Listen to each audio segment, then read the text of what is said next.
My home, your home. What may seem like a perfect home for one person may not suit another person at all. Is that true for people as well as for mice? Once upon a time, there was a little mouse called Misty. He lived in the country. One day, he asked a little mouse called Sonu from the city to visit him. When Sonu arrived, they sat down for dinner. Misty gave him barley and grain to eat. Sonu was surprised. Really? He said, You do not eat well at all. You should see how I live. I have all sorts of fine things to eat every day. You must come to visit me. It is really very nice to live in the city. Little Misty did just that. A few weeks later, he went to the city to visit his friend. Sonu took Misty to see a cupboard. It was in the kitchen of the house where he lived. They climbed onto the lowest shelf. There, behind some stone jars, stood a big paper bag of brown sugar. Little Sonu gnawed a hole in the bag. Then he invited his friend to nibble for himself. The two little mice nibbled and nibbled. Misty thought it was the most delicious thing he had ever eaten. How lucky Sonu is, He thought as he ate. Suddenly the door opened with a bang. The cook, Mary, wanted to get some flour. Run! Whispered Sonu. They ran as fast as they could. They rushed into the little hole from where they had come in. Poor Misty was shaking all over. However, Sonu said, That's nothing. She will soon go away. Then we can go back. After the cook had gone away and shut the door, they stole softly back.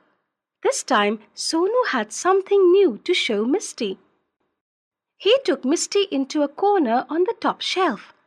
A big jar of raisins stood there open.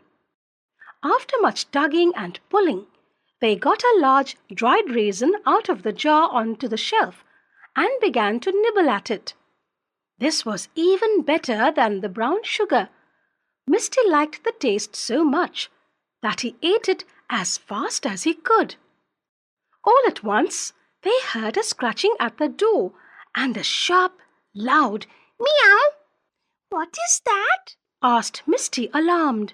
Sonu whispered. Shh. Then he ran as fast as he could to the hole. Misty ran after him. As soon as they were out of danger, Sonu said, That was Billu, the old cat. She is the best mouser in town. If she catches you, you are lost. This is really terrible, said Misty. Let us not go back to the cupboard again. No, said Sonu. but I will take you to the cellar. There is something special there. So Sonu took his little friend down the cellar stairs. They went into a big cupboard where there were many shelves. On the shelves were packets of butter and sugar. There were tins of grains and dals. Overhead hung bunches of onions, and there were spicy pickles in jars standing about. It smelled so good that it went to little Misty's head. He ran along the shelf and nibbled at some grain here and a bit of butter there until he saw an especially rich, very delicious smelling piece of coconut on a funny little stand in a corner. He was just about to put his teeth into it when Sonu saw him. Stop, stop! Cried Sonu. That is a trap! Misty stopped and said, What is a trap? That thing is a trap! Said little Sonu. The minute you touch the coconut with your teeth, something comes down on your head. Then you're dead. Little Misty looked at the trap, and he looked at the coconut, and he looked at Sonu. If you'll excuse me, He said, I think I'll go home. It's nice to have brown sugar, raisins, and butter, but I don't want to be frightened to death all the time. I'd rather have barley and grain to and eat it in peace and comfort. So Misty went back to his home, and there he stayed for the rest of his life. Old Brer Rabbit. Brer Rabbit is a familiar character in American folk tales. He plays tricks on everyone and escapes difficult situations. The word Brer is short for brother. Brer Rabbit and Brer Fox were like some children I know, said Uncle Remus, looking at the little boy who had come to hear another story. Both of them were always after one another. One day Brer Rabbit and Brer Fox and Brer Coon and Brer Bear and a whole lot of them were clearing up a ground to plant a new crop.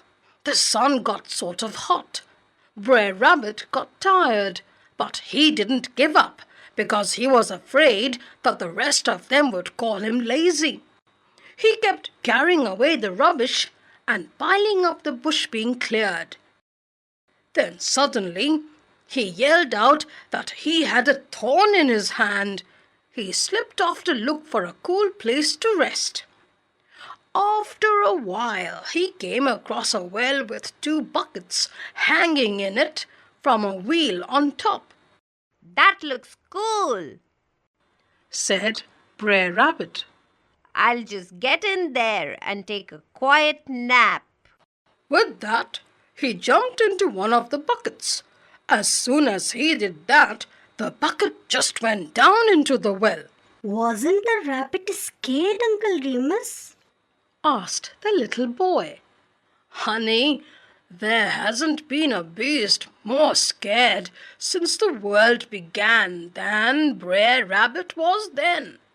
He was so scared he almost got a fever. Very soon the bucket hit the water. Brer Rabbit kept mighty still because he did not know what was going on. He just lay there shivering with shock. Now, Brer Fox always had one eye on Brer Rabbit. He saw him slip away from the new ground.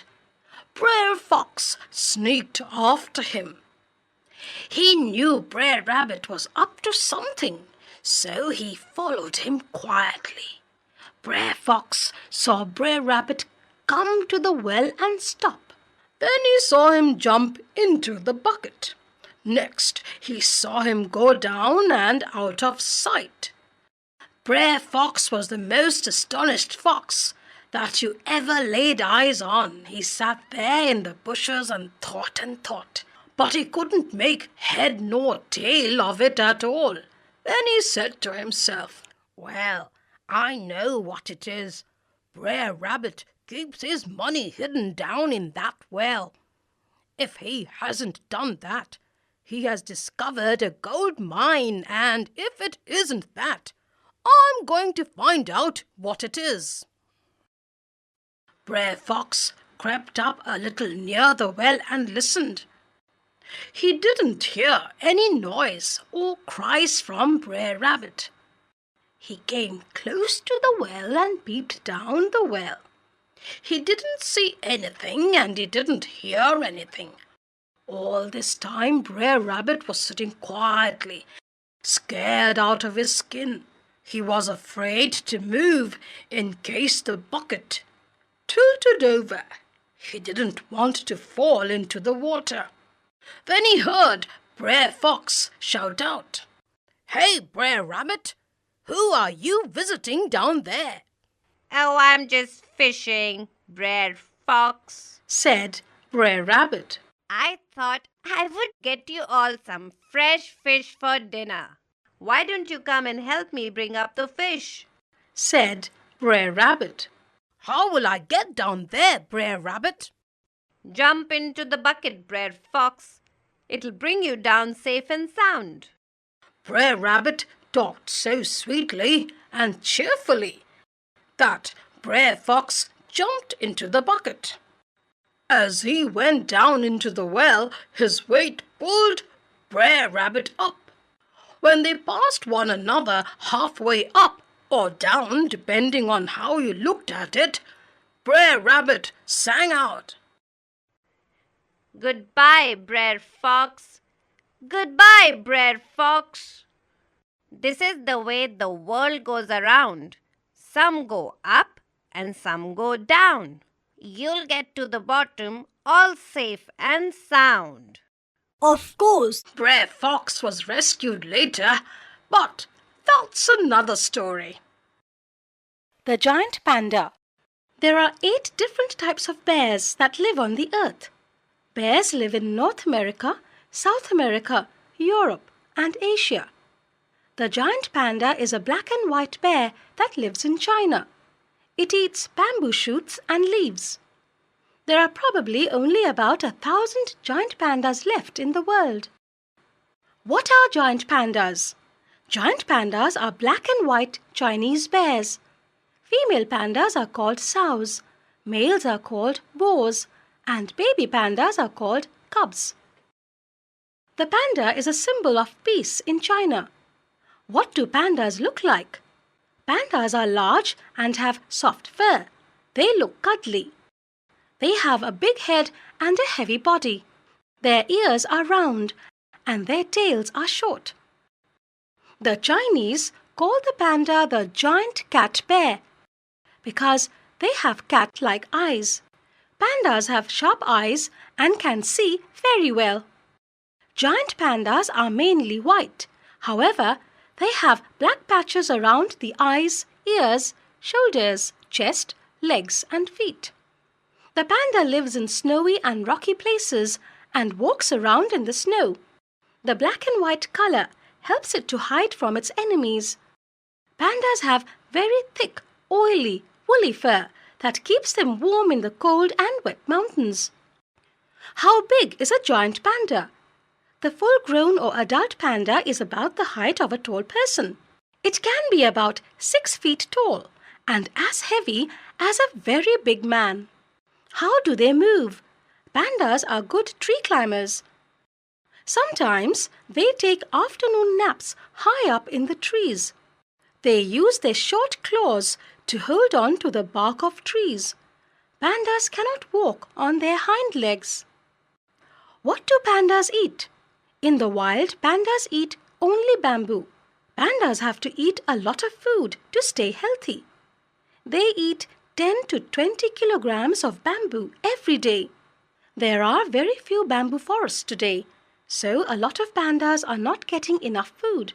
Soon we may find that there are no pandas left in the world. In zoos and in other centers where they are taken care of, pandas eat bamboo, rice cereal, carrots, apples, and sweet potatoes. Pandas' front paws are not like the paws of other animals. They have a thumb. They use these paws to hold their food, bamboo shoots, and leaves. How long do they live? Giant pandas live for about 35 years. Sometimes they live longer in captivity than in the wild. What sounds do pandas make? Giant pandas mostly keep silent, but they bleat when they communicate in a friendly manner. They bark to scare away an enemy, and when they are in pain, they squeal. Who are their enemies? A giant panda has very few natural enemies. One of them is the snow leopard. It can catch a baby giant panda that has moved away from its mother. Sometimes a hungry eagle may snatch a baby panda that has been left in a tree. The main enemy of the panda is human beings. People kill them for their fur. People also cut down the bamboo forests they live in. So pandas have no place to live and wander into nearby villages in search of food. The North Wind. The North Wind gives a poor boy magic gifts that always seem to disappear. How does the boy recover his gifts? One day the North Wind saw a boy carrying a bag of flour. Just as the boy turned into his street, the North Wind blew the bag out of his hand and swept it right away. That North Wind. cried the boy in anger. He followed the north wind right to his house. You took away the only bag of flour we had. He told the north wind. What will my mother cook for our supper? I'm so hungry. The north wind felt rather ashamed and tried to make up for the mischief he had done. Here, take this tablecloth. He said, If you spread it on the table, you shall have everything you wish to eat. All right. said the boy, and took the tablecloth and started for home. However, he had run very far chasing the north wind. It soon got dark. I'll stay the night at an inn. He thought. As the boy spread out his tablecloth in his room at the inn, he ordered. Beans, bread, and meat. The food appeared magically on the tablecloth. The boy tucked in and then went to bed. The sly innkeeper had watched all this through the keyhole. Late at night, he quietly stole the tablecloth while the boy slept soundly. Next morning, the boy was hungry again, but there was no tablecloth and so no breakfast. The boy went right back to the north wind and complained. You are a cheat, North Wind. You have taken back your tablecloth. No, Said the north wind. that is not the way I work. But I will give you a ram this time. He said. Each time you rub his wool, he will drop a piece of gold from his mouth. Look after him well. The boy ran back and found the ram at the door of the stable behind the inn. He caught the ram by a strap which was around its neck and led it slowly up the stairs of the inn to his room. By now the boy was hungry because it was night again. So he patted the ram on its back. The ram lowered its head and a piece of gold dropped from its mouth. Good old North Wind. Said the boy. He paid the landlord with the piece of gold for his stay and supper. He slept soundly that night with the ram for his pillow. When the boy awoke in the morning, his head was upon the floor and the ram was gone. He blamed the north wind again. You have taken back your ram. The north wind said nothing. He put a queer stick into a bag and gave it to the boy. He told him to go back and lock his door tightly at night. That night the boy was woken by screams for help in his room. There was the innkeeper running about, and the queer stick was beating him. Help! Help! He cried. The boy quickly realized that the innkeeper had stolen his gifts. Give me back my ram. Said the boy. Get it! It is hidden in the barn. Said the innkeeper. Give me back my tablecloth. He said again. Take it! Take it! It is in the kitchen. Screamed the innkeeper. The boy went out and found his ram in the barn and the tablecloth in the kitchen. He came back to the room. Stop. Stick. Stop now. He said. The stick stopped and jumped into the bag. The boy picked up the bag and the tablecloth. Then, leading the ram by a rope, he went back home. His mother was very glad to see him, and they lived happily ever after. A tiger in the storeroom. Have you ever seen a tiger hiding in a house? Read this play to find out what happens when a tiger gets into the storeroom of a house. Characters: Girl, Rekha. Boy, Rohit. Mother, Amma. Father, Papa. Grandmother, Dadi. Grandfather, Dada. Woman, neighbor 1. Other neighbors: woman, man, girl, boy. Scene 1.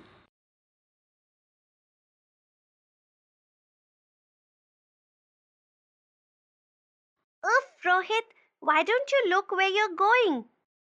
Rekha, there is something there outside in the storeroom. What is it? Is it a lizard? Oh, or is it a snake? Neither a snake nor a lizard.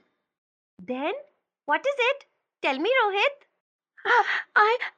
I don't know what it is, but I heard something. Where did you hear this noise? There, in The storeroom. Amma always keeps the doors shut. What could have got in there? it sounded like something was moving around. Amma keeps the rice and the dal and the jaggery and oh, What? Amma made some kheer today. I saw her put it in the storeroom. Don't be silly. Who would get into the storeroom to eat some kheer? It's not silly. Lots of people would like to eat kheer. Why? A cat would certainly like a bowl full of kheer. What's that? A cat? After the kheer? It must be that great tomcat. It is always getting into the house to steal food. What will I do if it eats up all the kheer? Your father has invited his boss for dinner. And now there won't be any Swedish because the cat ate it all. Daddy, there's a cat in the storeroom.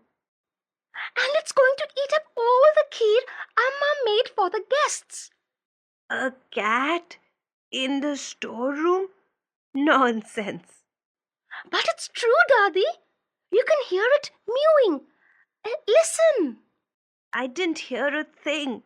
And no cat can get into the storeroom because the bars at the window are set close together. Your Dada made sure of that. There, I heard a noise. If it isn't a cat, what is it? Perhaps one of you left the door open and a dog got in. A dog! Yes, I saw a dog outside the house a little while ago. You saw the dog? It must be that mad one. A mad dog in our house? Is that true?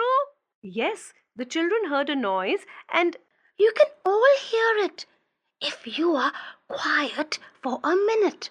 Sort of growly and happy. I wonder if. what? I came to tell you that a tiger has escaped from a circus and A tiger? In our house?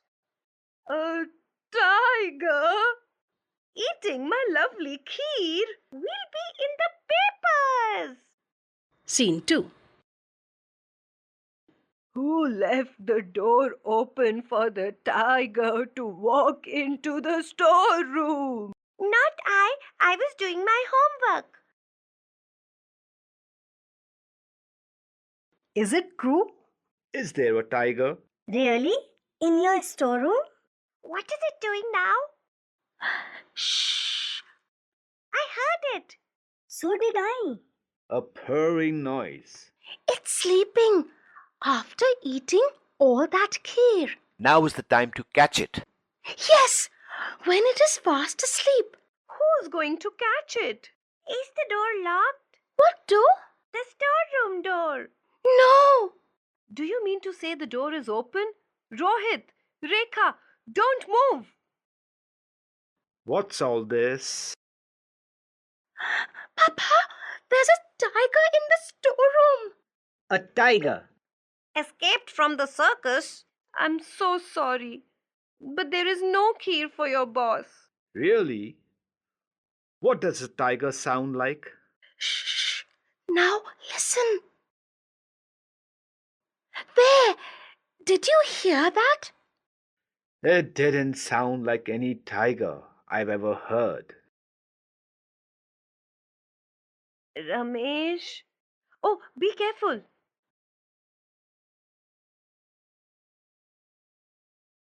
There is nothing there. Nothing? Can't be. We heard the noise. And Rohit saw the dog. And my kheer. There is some kheer left. And there was a book there, A book? left there by someone who ate the kheer. We all heard the pages of this book rustling. Rohit! Oh, Rohit! You were the cat? That got in through the window. You were the dog? That was standing outside the house. And I was the tiger. That escaped from the circus. That ate my kheer. You should have asked me, Rohit. You scared everybody. You would have got your share anyway.